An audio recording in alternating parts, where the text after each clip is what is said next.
like breaking out of my thinking mind of the person that I thought that I had to be, going outside of that and observing myself from outside, I was instantly separated from the thinking mind, the brain. And then I realized that I am not my brain, that I am not my ego, that I can actually, I don't have to be stuck within that. So this is like part of that. And I'm going to break this down and show you exactly what I mean. The mind wants to consciously judge, analyze, and figure things out. But beneath this restless activity, there is a depth of stillness. When you become aware of this stillness, you step out of unconscious identification with your thoughts. This is where it is right here. This is exactly what I'm talking about.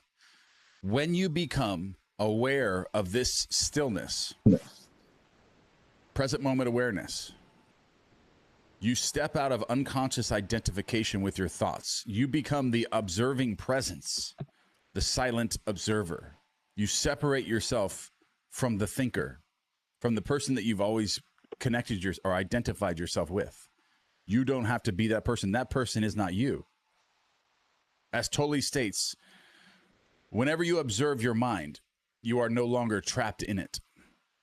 Another factor has come in, something that is not of the mind. The witnessing, let me read this again. So this is so important. Whenever you observe your mind, whenever you go outside of your mind and you observe it, knowing that it's not you, you are no longer trapped in it. You are no longer trapped in your mind. You are no longer contained. You are no longer limited. Whenever you observe your mind, your thoughts, like in meditation, in the present moment, you are no longer trapped in it because you're no longer identified with it because you're outside of it. Another factor has come in, something that is not of the mind, but the witnessing presence. That's who you are. That's your true self, though. That's your highest self, your higher self. From the inner world. All right, so this witnessing presence has incredible power. It brings space around your thoughts so they no longer define who you are. So right there, you are no longer trapped in it when you are an observer of your thoughts, an observer of your mind. Before you, like if something comes into your mind, you don't just react to it. You observe it at a distance from you, the entire event that happened to you. And as you observe it as it comes in, you're like, wait a minute, I don't have to react this way because I'm no longer identified with my ego that wants to react negatively to this, because the ego has to have conflict in its life and competition and all this stuff, or in order to survive. And it'll even kill its host just to accomplish this. It doesn't care about you at all. The ego does not care whether you live or die. All right. So whenever you observe your mind, you are no longer trapped in it. All right, so here, this witnessing presence has incredible power. Watching the thought, feel the emotion, observe the reaction. Don't make a personal problem out of them. You will then feel something more powerful than any of those things that you observe.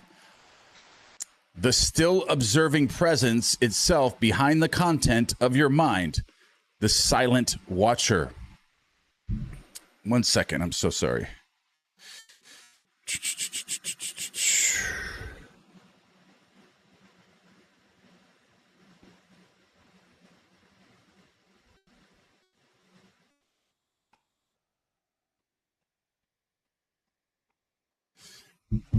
All right. When challenges or negativity arise, instead of being caught up in reactions, you can simply observe. You see that?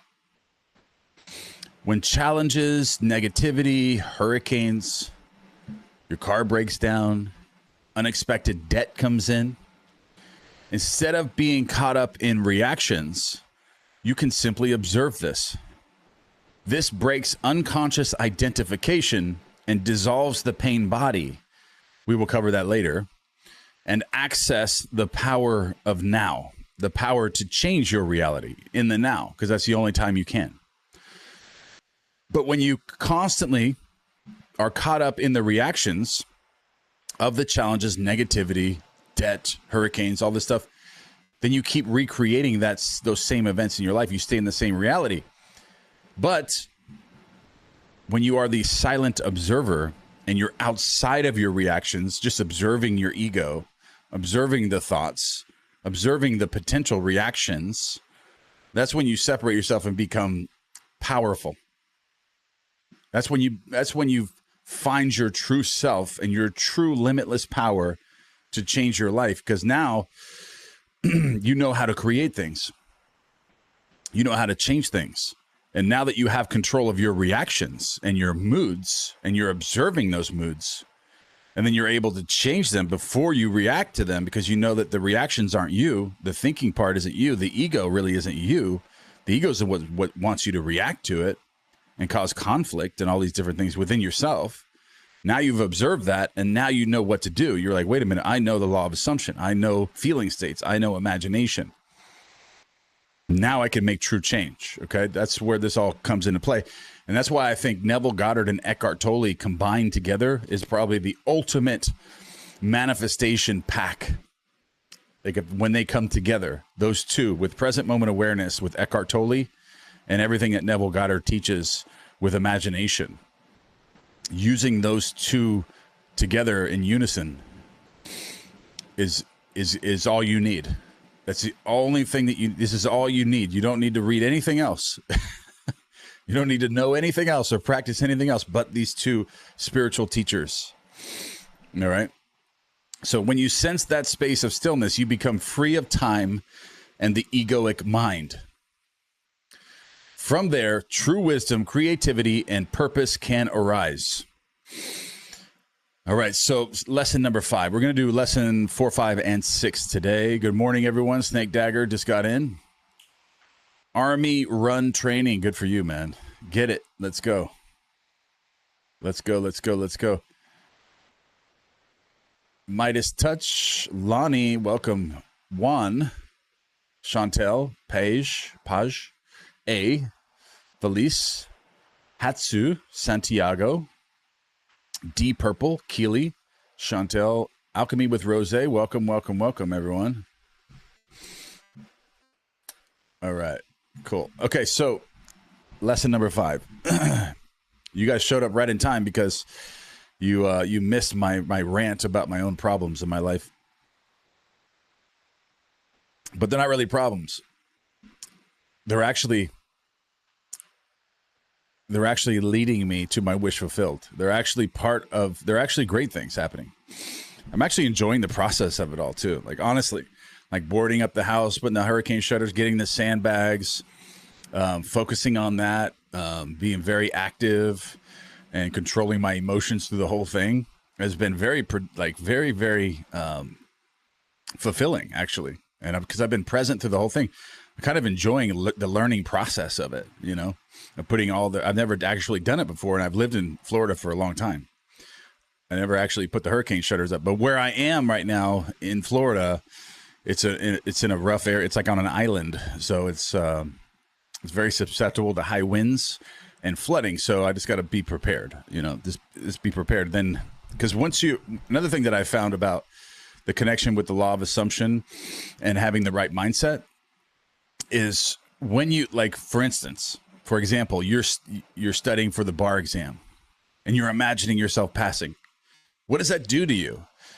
What does it do to you? You don't want to know what it does to you. It makes you study more because you see the end, and then now you're more interested and motivated in learning everything. And as you learn everything and you get through every little thing and you know everything there is to know that's going to be on that test, you're so much more confident. Your anxiety levels go down. And when you're taking the test, you walk in and take that test and you're like, I know you're confident because you go in there and you take the test and you know you're going to pass because you know everything. You're not worried. You're in flow state. And then that way you have access to all the information that you have too, because you know that you're prepared. You know that you're prepared. Maybe you won't even have to study that much more, but that's a part of the process, is knowing everything about a subject creates confidence and lowers anxiety, puts you in flow state. And a lot of times visualizations do that. And it will feel effortless. It'll feel like you didn't do anything because you were more interested in it. Jeez. because you were more interested. This person keeps calling me back over and over. So I apologize for that. Turn that ringer off. All right, lesson number 5. Stepping out of psychological time. It's an illusion. An illusion. Atlanta, Georgia. Yes. Okay, so why does the mind habitually deny or resist the now? Because it cannot function and remain in control without time. Why does the mind habitually deny or resist the now? Because it cannot function and remain in control without time, which is past and future. So it perceives the timeless now as threatening. Time and mind are in fact inseparable. Time and mind are inseparable. Okay, so you do not notice that every thought that comes in is in time. Every thought that comes into your mind is in time, meaning it's either based on the past or the future. It's not the now. So thought does not exist in the now. Thought exists from the past or the future. So knowing, wait a minute. So that's actually really important to understand that. Knowing that there is only the eternal now, when you experience the past, it came as a now. And when you experience the future, it will come as the now. All right. So have you ever experienced, done, thought, or felt anything outside the now? Ask yourself that question right now. Have you ever experienced or done, felt, thought of anything or felt anything outside of the now? Do you ever think that you will? Is it possible for anything to happen or be outside of the now? The answer is obviously no. It's impossible. It is not. So meditate on that. Like meditate on this stuff. You know, when you get some time, usually that's the best way to really absorb information is when you really just meditate. You read something and then you close your eyes and then you kind of meditate on what you just read and really let it sink deep into yourself. Then the mind might ask, what is the future and the past? What is the mind saying about the future and the past? What do you think of as the past is a memory trace stored in the mind of a former now? What you think of the past, what you think of as the past is a memory trace. It doesn't exist anymore. It's just stored in your mind. It's not real. The past isn't real. So of a former now, it's just a memory trace. So why be reactive or hold on to anything in the past if it's not real anymore? If the only moment that's real is the now, is the present moment, then why hold on to anything that happened yesterday? Unless it's beneficial, you can use it for good or productivity or solutions or answers or creating a better version of yourself. Why keep it alive? Why hold on to something that's just a memory trace in your mind? The answer to that is you shouldn't. You should not. So when you remember the past, you reactivate a memory trace. That's all you're doing. So when you remember the past, like a tragic event, something negative that happened to you, someone treated you really poorly, you know, maybe when you were a child or something, you reactivate that. You're reactivating that, reliving that, creating those images back into your mind. And what does an imagination creates reality? Imagination creates reality. So when you reactivate a memory trace, what does that do? It creates the mental image in your mind again. And what does a mental image do? It creates a feeling state. And what feeling state is associated with that memory image? Probably not a good one. Probably not a good one if it's something based on trauma or something. It's probably not a good memory. So you're creating these feeling states, and how do feeling states correlate with your outside world?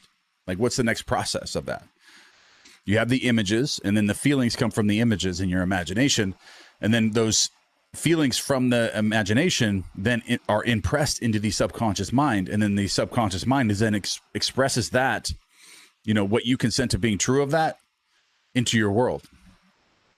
Like what you're feeling, like your feeling state. If you're feeling that emotional pain, because remember, the subconscious mind is not, it's impersonal and non-selective. It only knows what you're telling it. It doesn't say, oh, well, I feel bad for you, so I'm not going to do this. Or no, I don't want to create that for you because you had a bad week, so I'm not going to. Subconscious mind doesn't think that way. The subconscious just does what you tell it to do. It is impersonal and non-selective, does not have its own creative ideas at all. All it does is it outpictures what your feeling states are, but that originate from your imaginal pictures in your mind. Right? So do not reactivate memory traces of trauma, negativity, things from the past. Instead, what's the opposite of that? You activate future events happening now in the present moment. And what does that do? That creates mental images of you being successful, of this happening to you, this, and this happening to you. These great things are happening to you. All right? And what does that happen? And what happens with those feeling states? That's also impressed into the subconscious mind.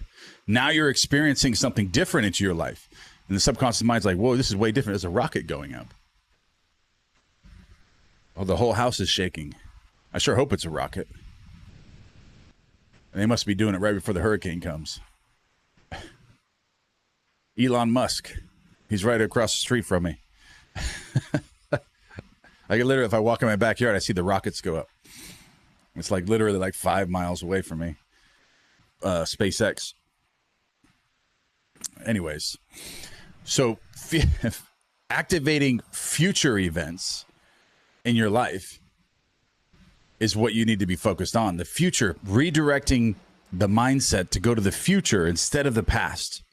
Because the more that you do one, the more that you will automatically be doing it unconsciously. So if you're constantly in the past, your mind is then designed to always be in the past. And it's going to do that habitually now. It's going to be in the past more than the future. You know, making it now, like your future dreams into a present fact. You know, always, your mindset should always be going forward and not backwards. Always be very positive, thinking about the future, being very motivated, being very appreciative and grateful. That's what creates new images in your imagination to create new things to come into your life. It's from the images in your mind. And all this stuff is so important. Like if you literally just do this stuff, like your whole life will change. If you just change the patterns, and it might take a little bit of time, but once you understand all of this stuff and you start being grateful and appreciative, know the images that are coming in your mind, how you're creating things, what's been creating negative things and bad things in your life, and just deciphering what is what, then you start really applying this stuff, your life's going to be amazing. Like, and I'm experiencing that. So I can tell you firsthand, it's incredible, the changes that can happen to your life. All right, so what do you think of the past? Okay, what you think of as the past is a memory trace stored in the mind of a former now. When you remember the past, you reactivate a memory trace. So these are two of the same exact paragraphs here, and I apologize for that. All right. So maybe that was maybe it was meant to be that way. No coincidences. That was very important to understand that. All right, so the Bible says, nobody who puts his hands to the plow and looks back is fit for the kingdom of God. Did you get that? Did you just get that? The Bible says, nobody who puts his hands to the plow and looks back, symbolic nature of looking into the past, looks back is fit for the kingdom of God. All right. It also says, take no thought for the morrow shall take thought for the things of itself. So don't worry about anything. Stop worrying about it. Let it all work out on its own. Just see your vision. See your vision. All right. So realize then that the egoic mind's grasp over you depends solely on time. Good. I'm glad you're extremely grateful for your dog. I don't have a dog. I've had dogs. I trained dogs when I was in prison, the Cuffs Collars program. And I am going to get one, but I'm just so busy right now. And if I get a dog, I want to be able to take care of him. I want to be able to train him. I want to be able to spend time with him and take him places and walk him every day. So I love dogs, but I don't have one yet, but it's coming. All right. So you must be prepared before you do things. And I see I don't mean to get off topic again, but I see this stuff a lot. I see people that have dogs and they love the idea of having a dog. I mean, dogs are cool, but they get the dog and they don't walk them. They don't take care of them. They don't train them. They don't spend time with them. And the dog's just suffering, or the dog, I just feel, it's like, if you're going to do something, do it right. And if you're not ready to do it, then don't do it. But just know the difference. Know when you're ready. That way you can do it right, especially with an animal like that, Anyways, okay, so realize then the egoic mind's grasp over you depends solely on time. Observe your mind. Notice how every thought, that is not silence, is a memory trace of the past or projection of the mind into the future. That takes place right now. So observe your mind. Notice how every thought, all right, is a memory trace of the past or projection of the mind into the future. That takes place right now. All right. So ask yourself, when is this thought taking place? When you're thinking of the past and you're thinking of the future, when is the thought actually taking place, though? Right now. And that's the only moment that's real. So you're making it real simply by thinking about it. You're making it real right now. Or what time is this thought taking place in? This should be enough to dissolve that thought, because the answer is everything but the now. All right? Everything but the now. So lesson number 6, pain body. Pain body. The pain body is the accumulation of old emotional pain that seeks more pain. I had dogs for 40 years. The pain body is the accumulation of old emotional pain that seeks more pain. It is an energy field that occupies your body and mind with negative emotions like fear, resentment, and hatred. Those are very low frequencies. You need self-actualization, love, gratitude, appreciation. And the frequencies are real. Just like Tesla said, you want to think in terms of, energy, frequency, and what else is it? There's something else. Frequency and energy. I forget. As Eckhart Tolle states, the pain body is a semi-autonomous psychic entity that lives within most human beings. It is formed out of an accumulated painful life experiences that were not fully faced and accepted at the time of occurrence. This is really important. This is really important right here. Remember this. The pain body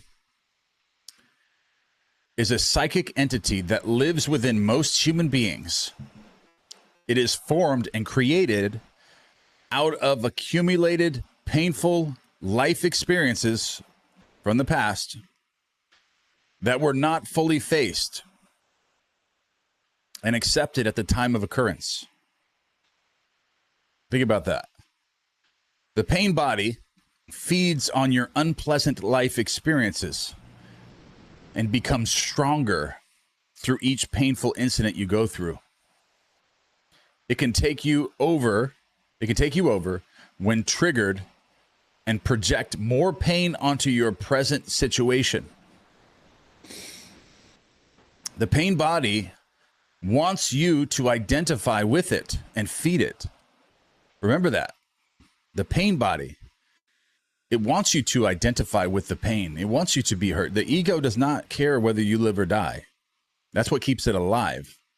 The more of this chaos it can create, and conflict and competition, all this stuff. The pain body wants you to identify with it and feed it. It needs you to unconsciously resonate with it. The pain body awakens from its dormant state when it gets hungry, when it is time to replenish itself. Alternatively, it may get triggered by some event at any time. These are also called triggers. The only way to free yourself from being run by the pain body is through conscious presence and awareness. The leaf exercise, the reverse course, meditation, knowing you're living in a simulation. That's exactly how to do this. The only way to free yourself from being run by the ego or the pain body is through conscious presence and present moment awareness. Living in the now and being conscious of what's happening within you. Because remember, your mind, there's nothing contained outside of your own mind. As Tully explains here, the moment you're thinking is aligned with the energy field of your pain body, you are identified with it, and again, feeding it with your thoughts. For example, if anger is the predominant energy of vibration of the pain body, and you think angry thoughts, dwelling on what someone did to you, or what you are going to do to him or her, then you have become unconscious, and the pain body has become you. Wow, I just got something. When you're not present, what are you? You're a sleepwalker, right? Because if you're stuck in the past or the future, mostly the past, what are you? You're unconscious because you're not in the now.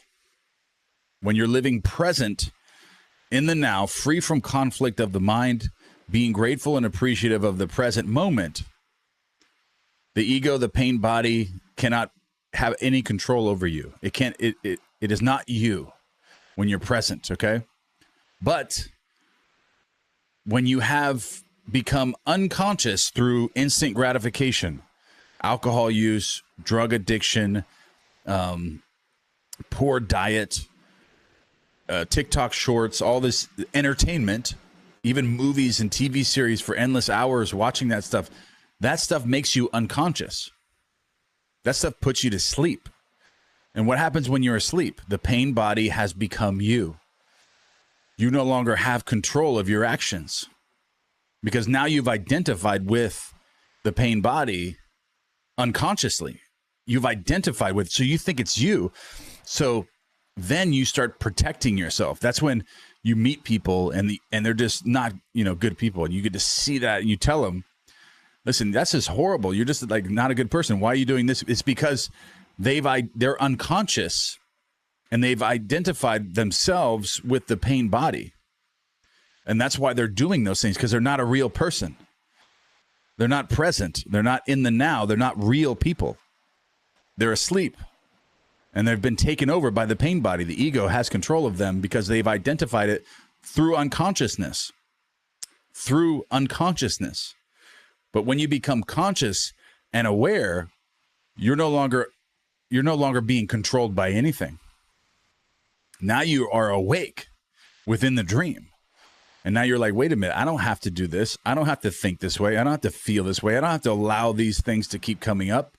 I don't have to keep bringing my past traumas back up.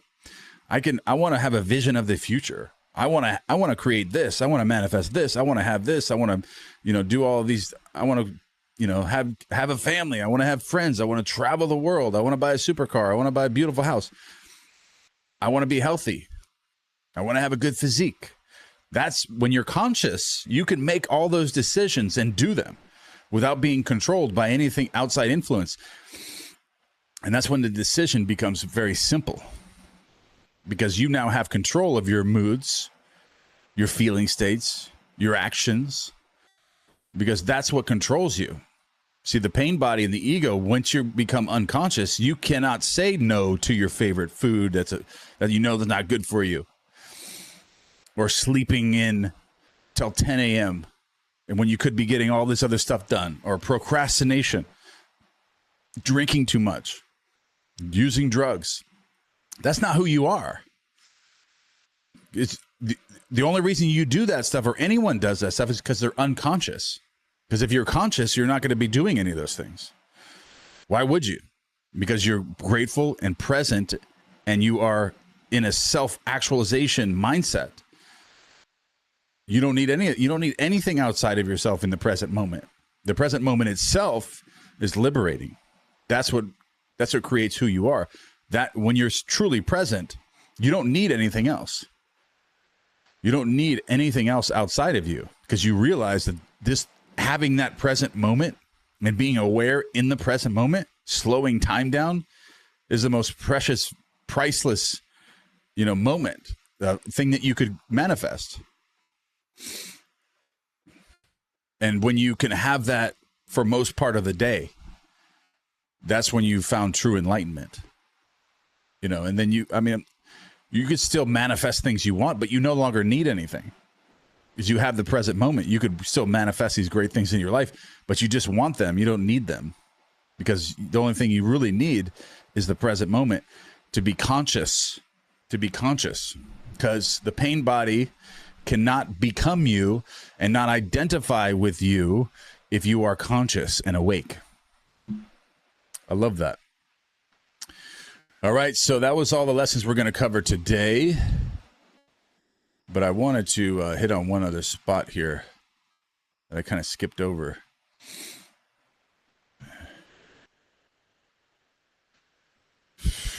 Do you notice every thought comes in as time, meaning? I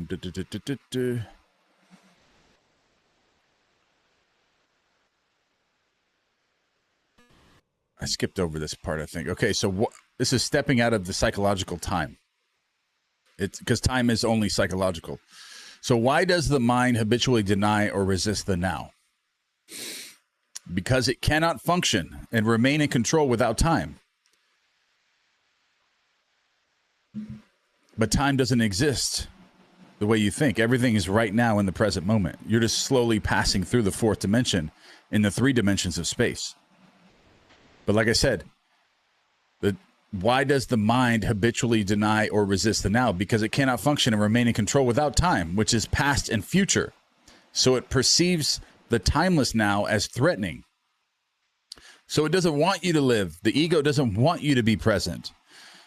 And a lot of times that's why, and I wanted to bring this up, is because when you start doing the work and becoming more present, sometimes the mind will be fighting you more. Like when you try to sit down, just sit in one spot for 15 minutes, no music, no sound, no nothing, and you just sit there and you don't move for 30 minutes. Like we did that in the Zoom mastermind. You just sit there. You don't do anything. You cannot move. You don't move your hands, your feet, nothing for 30 minutes. And listen, the ego does not like that. The mind has to live, can't live in the now, and it's dying when it feels that it's in the now. It wants you to be in the past. It wants you to be in the future. All right? So remember that. So the mind perceives the timeless now as threatening. Time and mind are, in fact, inseparable. So what does that mean? Time and mind are, in fact, inseparable.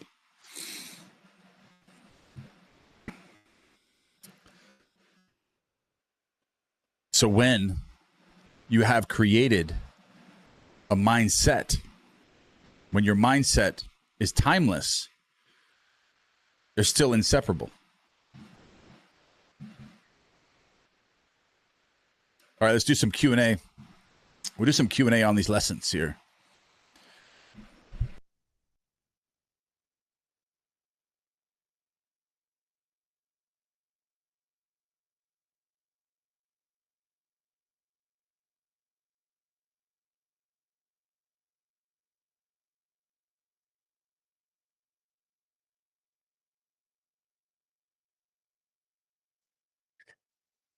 Hey guys.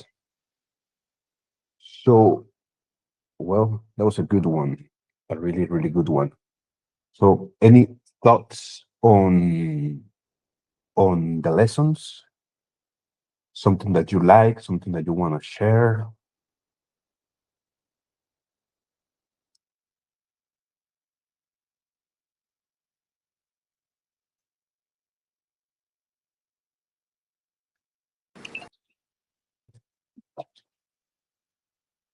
Hello.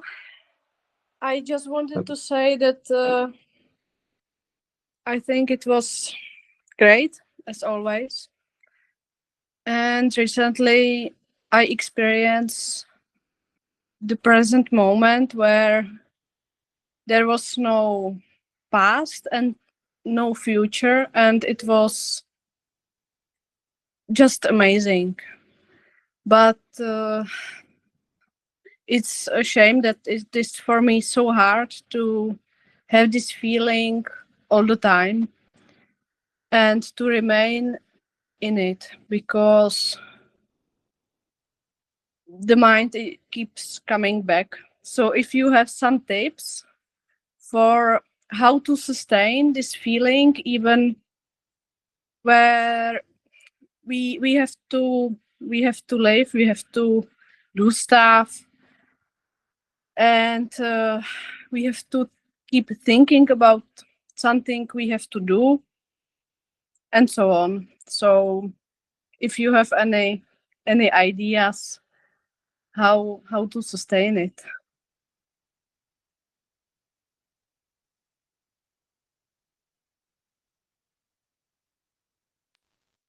Thank you, Barbara. I don't know if somebody wants to answer, Barbara.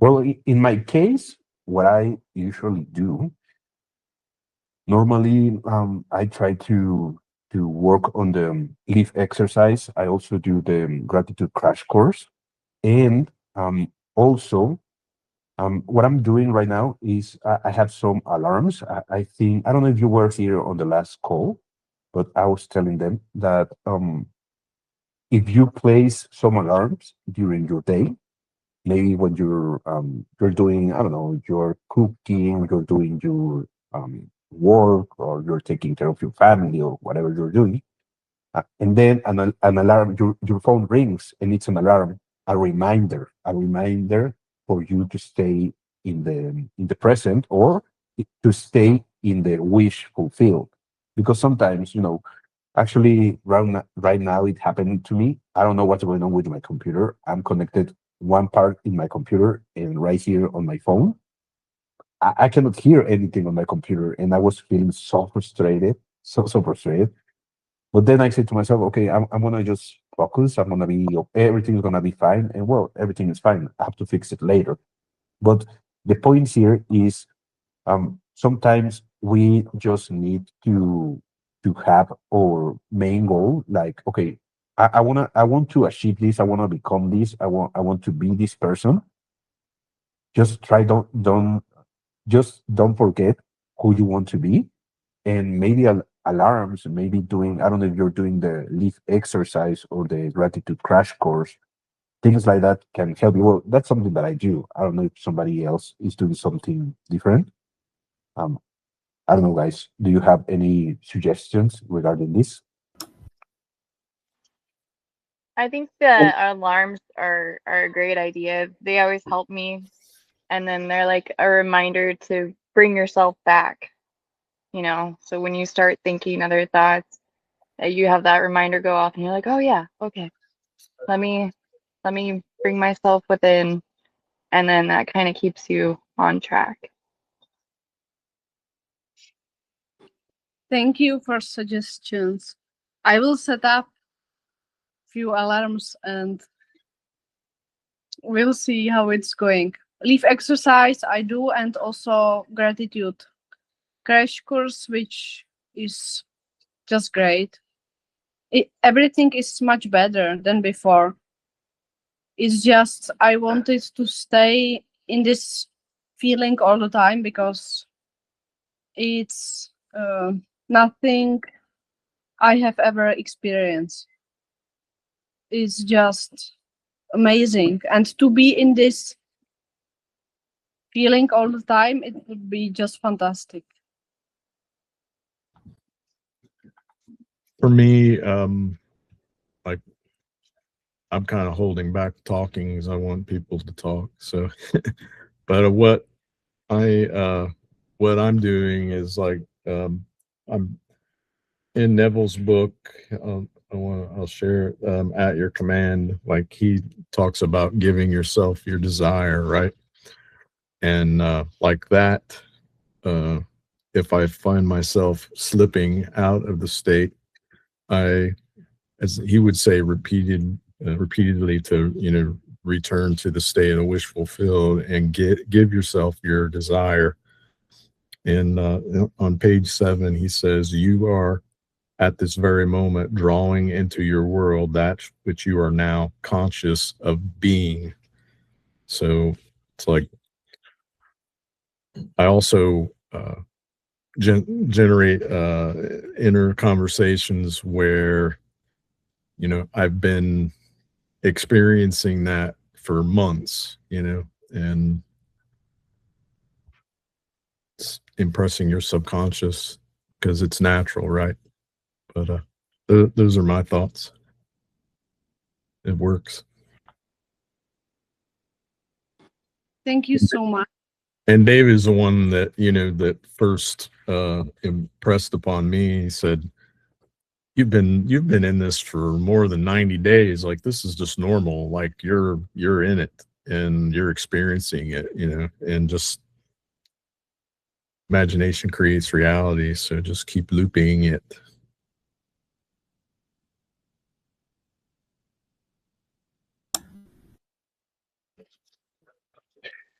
And keep reading Neville to, get encouraged.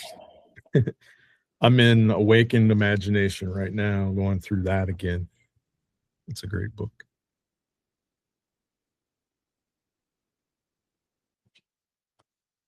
Thank you, man. Well, hopefully that helps you, Barbara. Hopefully that helps you. Yes, thank you so much. I have to turn off camera now because I have to put children out of bath. They are going to sleep, so. But I will. I'm on the call. I will listen. So thank you so much for your answers, and bye. Yeah, thank you for being here. Okay, guys. So it seems like we are really talkative today. I'm being sarcastic. Who else wants to share something? What do you think about Jorge sent a link.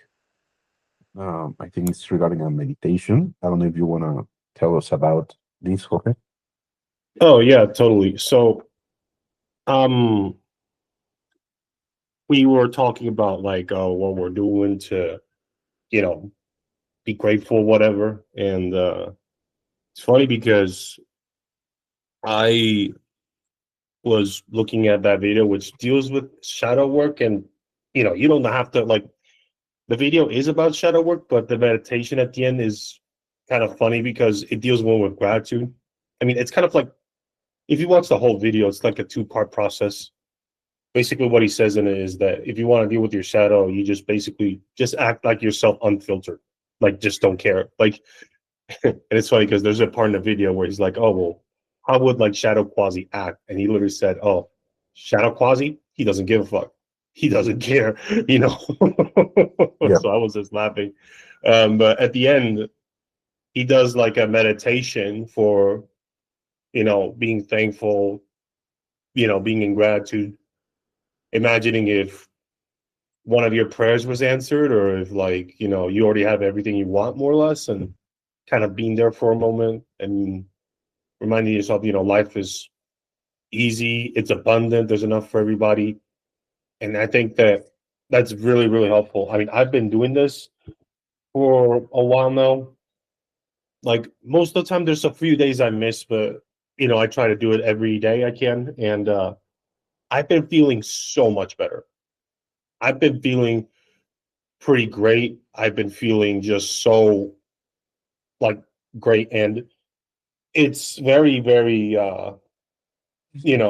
perfect, because it kind of ties what David was saying, because he mentioned the pain body. And I gotta say, like, honestly, when he was describing the pain body and what it does to you, honestly, I gotta say that felt like he was describing me to a T, because I'm very guilty of that. Like what I do is I just, you know, get on YouTube, watch some random videos, or I get on Steam and just start playing, you know, games endlessly. And I just don't get anything else done, you know, like, I mean, granted, you know, I do want to start a YouTube channel related to that stuff, but, you know, that's one thing. But another is to just do it randomly without any like real like end goal, or at least doing a control. Like, okay, I'm going to play for a bit, but then after that, I'm going to go study. I might read a book or go outside.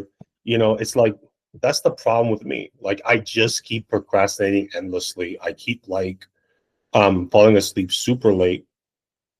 And it just makes so much sense, because now, in light of what David said, because that's what's going on with me. I'm literally being taken over by the pain body. I didn't even realize it until now. I mean, I was consciously aware of it, but it's like, kind of like how David mentioned, once you get in it, you become unconscious. It's the same thing. You kind of know it, but it takes a lot of effort to get out. So I'm really glad I showed up today and got a chance to hear that, because, you know, I've seen a lot of David's videos, a lot of David's work, and some of it in school, but I've never heard him mention that stuff. And I'm like, wow.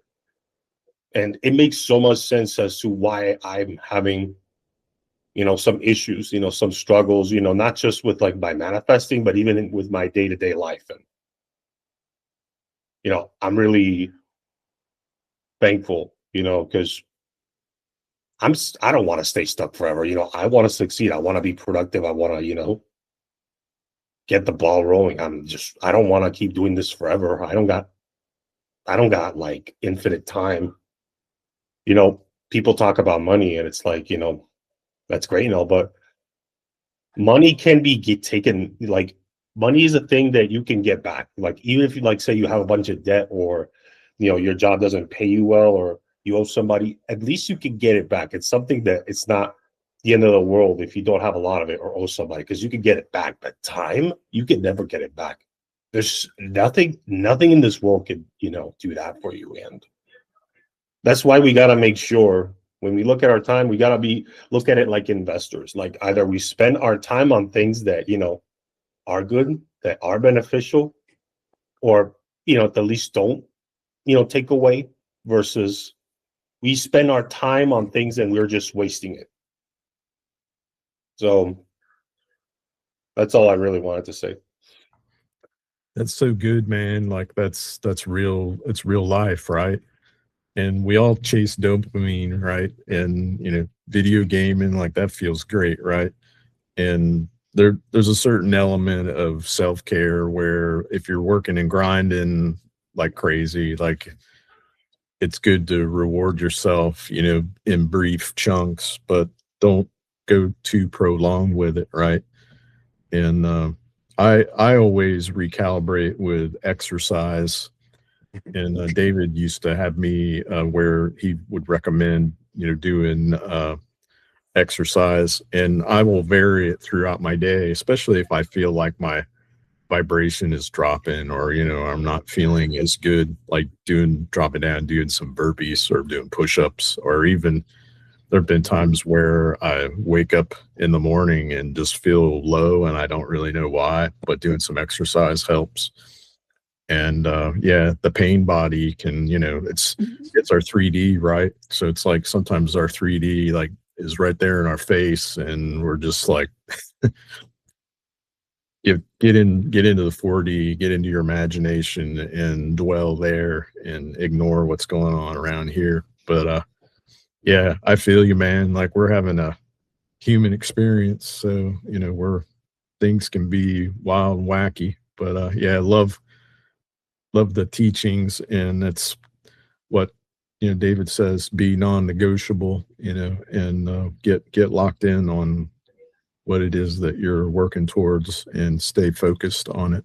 And it's definitely a daily thing. I like setting reminders, because the day can carry you off, especially with work and with tasks and everything, right? So I like to set a timer and go, all right, I need to take 5 minutes and focus on me and meditate and unplug, and it's really easy to get thrown off of that and get carried away, right? So we're like on this journey together, you know, getting in control of our minds and staying locked in.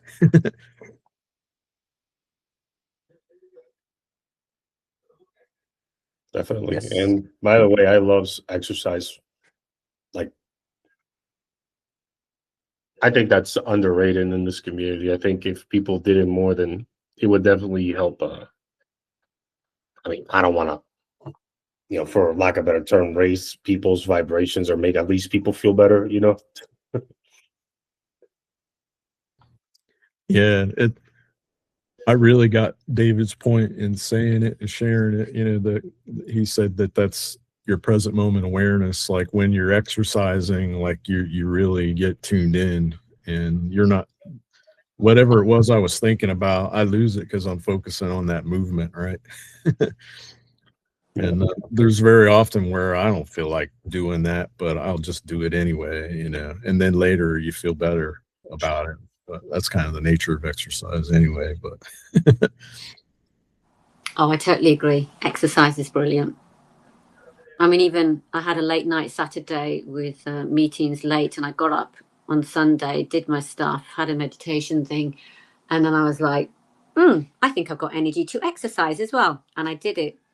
And you just, seriously, you feel great. And manifestations, because you're in that vibration, higher vibration frequency, it happens a lot quicker. And then when you keep exercising daily, it cultivates and cultivates. So I totally agree with you guys. Exercise is definitely worth it. Yeah.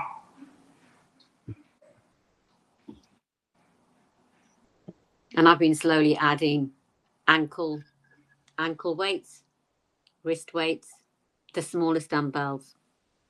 And it's brilliant. Seriously, it's just yeah. Good feeling. nice. Thank on you. on active duty, we would have rucks where you're carrying weight with you. You know, man, it's hard sometimes when having a whole bunch of weight on your backpack and going on long distance runs and stuff. It beats on your knees and your feet. Yeah, you need the right footwear, don't you? For yeah, the weather is getting a bit better where I am now, so I've been also back doing walks, back to doing 10,000 steps, and I managed yesterday 10,000, but today at lunchtime I did about 8,000. But I'm like, well, you're walking up and down and everywhere anyway, I'm sure, but it's just nice to get out, you know. It's a sunny day. I mean, it's still 7 degrees, but hey ho, you know, if you're, as long as you're in the sun, it's nice and warm. Yeah. So yeah, it's enjoyable. I love it. Yeah. Nice, guys. Who else wants to share something?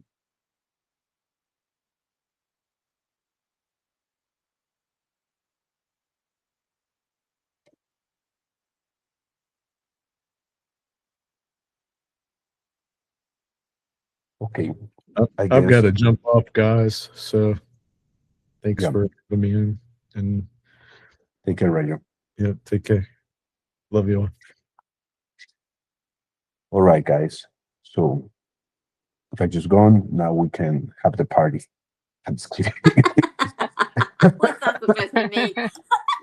Yeah, that's so mean. That is me. Is he not a party boy? I thought you.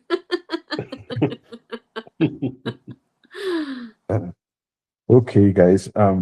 Well, I think it was a really good lesson. I think we learned a lot, and something that I wanted to tell Jorge is that these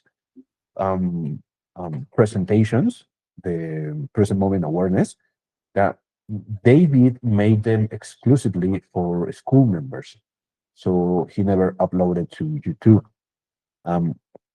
So that's why probably you never seen it before. And that was a live that well, we were with David maybe 5-7 months ago. I don't know if you remember, guys. It was maybe 7 months ago.